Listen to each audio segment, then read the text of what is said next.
Hello everyone. So this is the first session of Sunday sketching that I'm doing. It's something that I'll probably keep doing every Sunday if I can.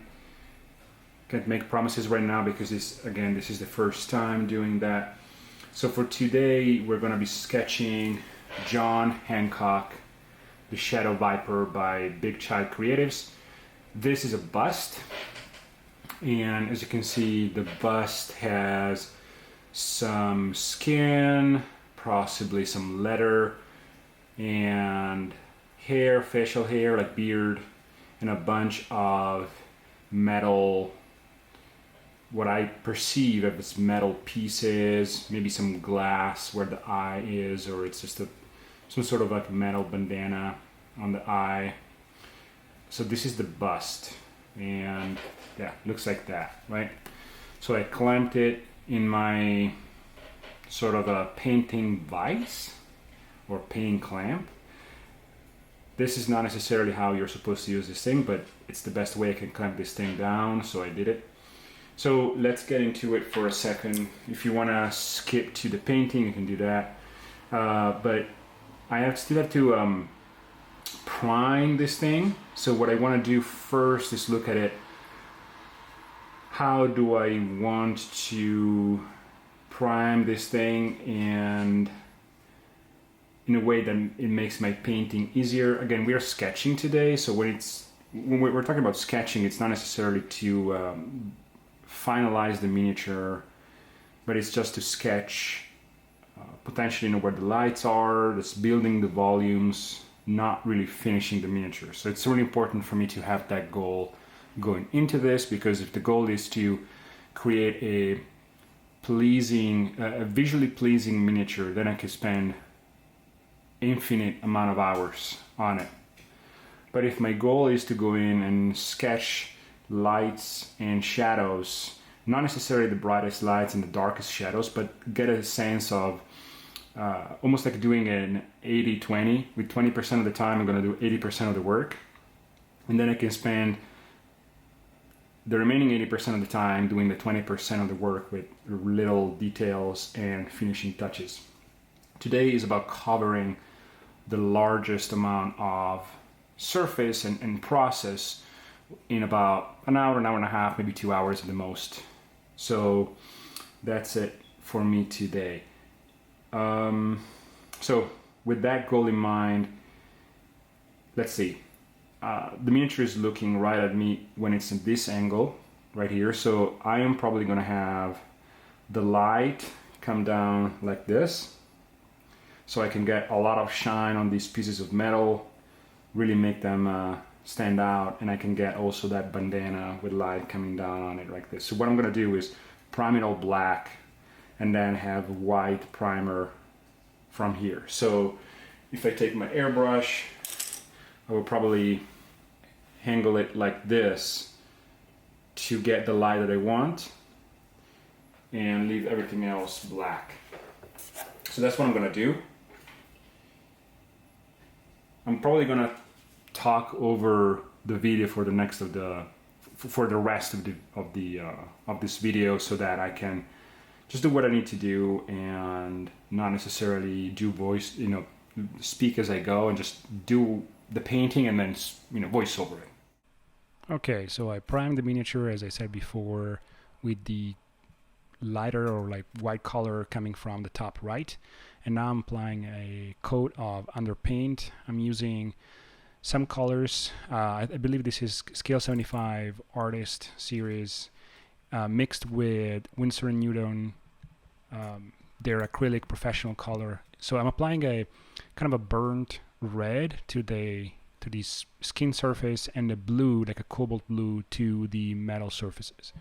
This will help me when I layer on top of it to keep a nice warm rich shadow on the skin and a colder shadow on the metallic parts, which makes total sense. They offer a good contrast, and it makes sense with the sort of like the materials, a warmer skin and a colder metal. Now we could go the other way around, but I'm gonna stick to standard stuff today, not doing anything super crazy. So here I'm using flat brushes, which is a technique that I learned from Matteo Di Diomede last weekend at his workshop. Same with underpainting. He's kind of the one that proposed this sort of technique right before starting to layer and applying more colors on top of it. So I'm trying it today, and it's working out pretty well. So had a lot of fun with providing this underpaint. Here I'm not really caring that much about coloring inside the lines or anything like that. I just want to apply an overall underpaint or like a base color. Then I'm gonna start layering stuff on top. The angle here of the camera is still a little awkward. I'll change it to the other side, but this is my first video ever at this station, so, and you can see it better here. So on this side here, I'm pretty much done with the underpaint. I'm gonna apply some more blue and red to the bottom, and then I'm gonna start layering on top of it. So I'm using, basically I take my base coat, I applied some more burnt skin from scale 75 Artist and some Naples yellow from Winsor & Newton, and now I'm starting to apply some layers. This is kind of my mid-tone, and as you can see, I'm using my iPad to understand where the lights are, where the shadows are. This is just something that I do. I know this is kind of like paint by color, maybe you can interpret it that way, but it does help me a lot with understanding where should I paint and what should I paint. I guess when I'm gonna be a better painter, I'm not gonna need that. I can just see the light on the miniature, but I can't really right now. So, or I can't completely. So I'd rather use this shortcut and make my life so much easier.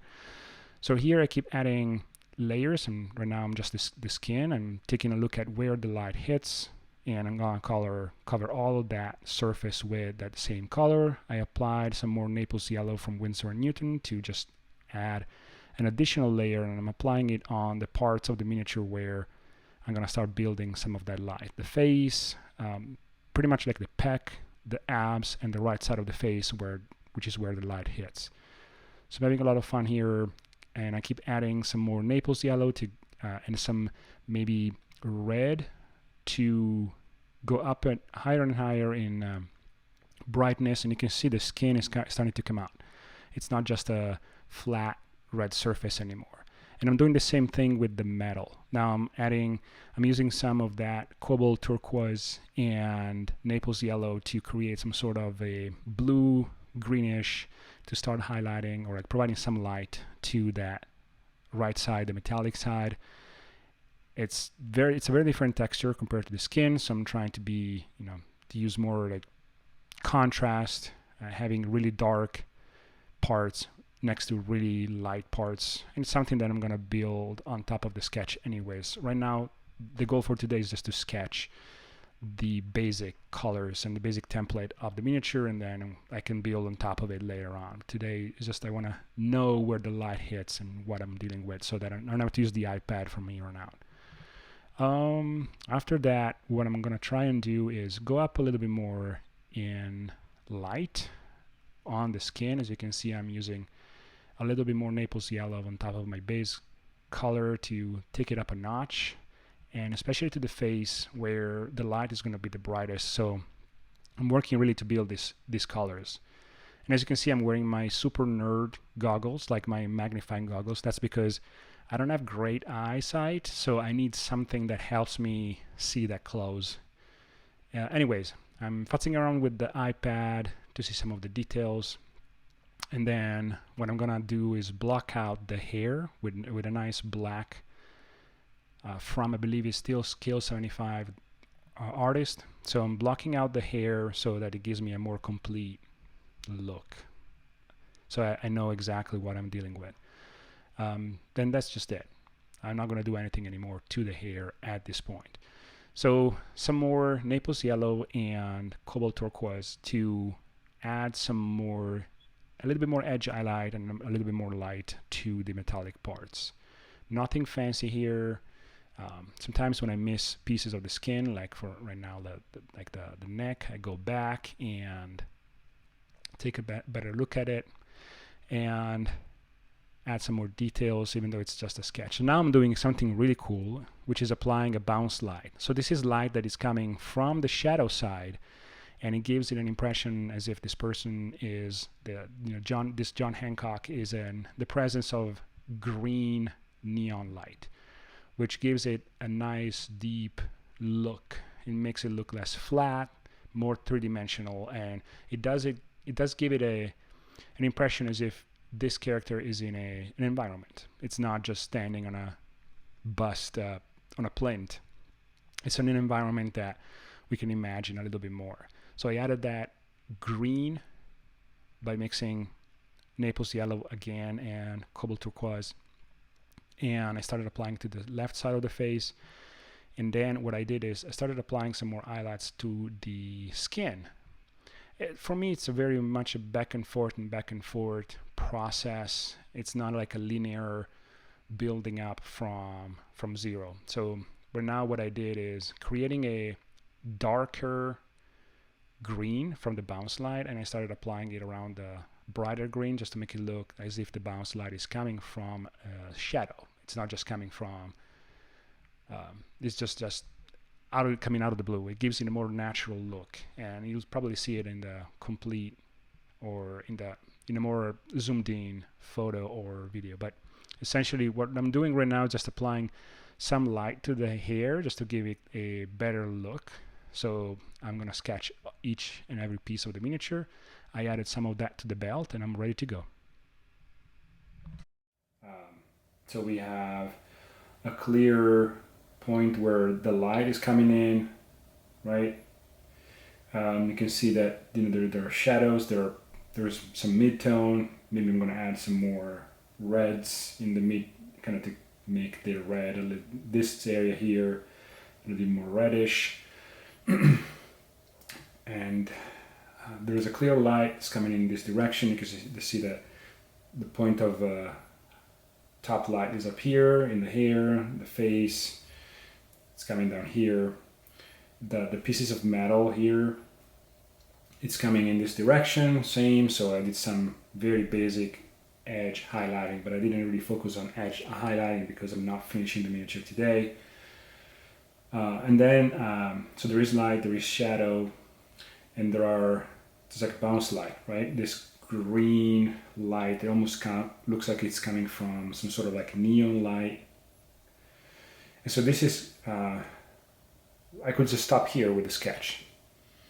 I don't think I need to do more just for a sketch. Why is that? Well, what I will be doing right now, if I took this on, and which is probably I will, but if I keep on refining this, the next step will be to start cleaning it up. There are a few things that need to happen. There's, the light and the shadow in some points are still kind of rough, so I'm going to refine those. Once I'm done cleaning it up a little bit, defining a little bit better, like defining the abs a little bit better, defining the chest here a little bit better, what I will do is then start pushing the areas like here. Maybe the abs will stay like that because the brightest part is going to be the face. So I'm going to start pushing the light here, start pushing the light here. On the metal here, start pushing the light, giving it a better, because this is like non-metallic metal, but it's relatively flat surfaces, so there's not a lot that I necessarily need to do the way I'm thinking about it. I mean, of course there could be more, and there's an infinite number of things that I could be doing, but at least for the big chunks, that are they look like kind of flat surfaces to me. So on those, I would probably color them all like in one color. There are these sort of like chains here that I'll add a little bit kind of a something to it, and I will probably do these a little bit differently because they're kind of curved a little bit, so I have like a point of light right here. But anyways, and then refine the bounce light here, and then I will start going into the details. For example, there's a scar here, the belt, these pieces of metal that are getting out of him on the forehead, but I will leave those for last, including the eye, right? Because first I want to make sure that I finish the skin, and then I'm going to cover these things.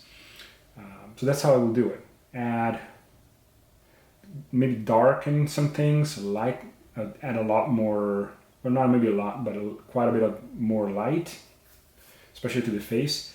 Clean it up. Maybe do some things here in the back, just a little bit, and then we'll be done with the bust. Maybe I will put it on in front of a sort of a background on a plinth. Technically, this is the plinth, so I could put it on the plinth and then have some sort of background. But we went from this here to this in about an hour. And now I can go nuts with this. I could spend probably another, 5, 6, 10 hours on refining all of this. But this gives me enough. This is enough of a sketch in about an hour and a half that I can do whatever I want from here.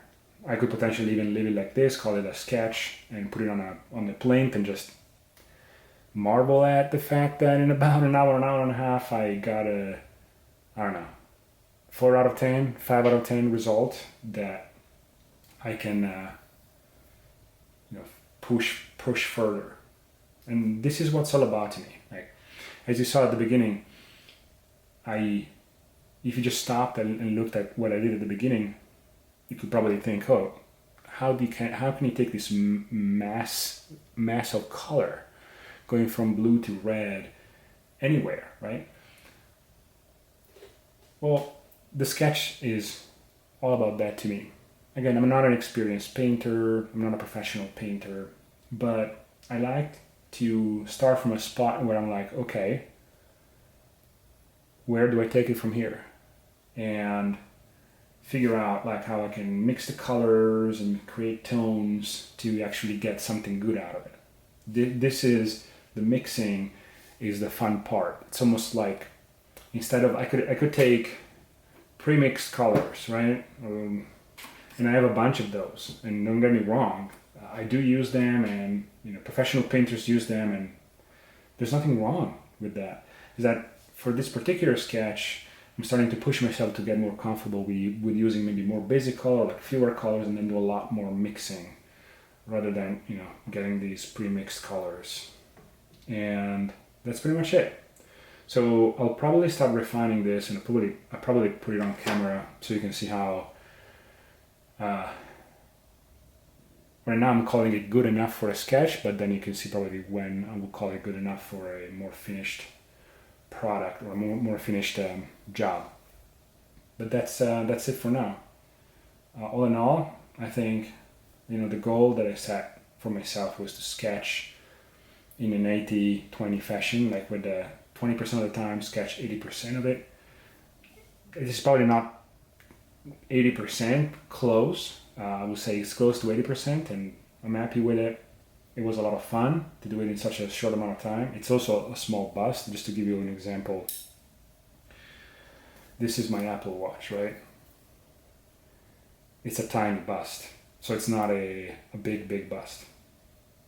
But even with that, it was fun. It's probably a 75mm figure once it's all put together, or a 90, I don't know. But it was fun. I hope you learned something today, and I'll see you in the next one.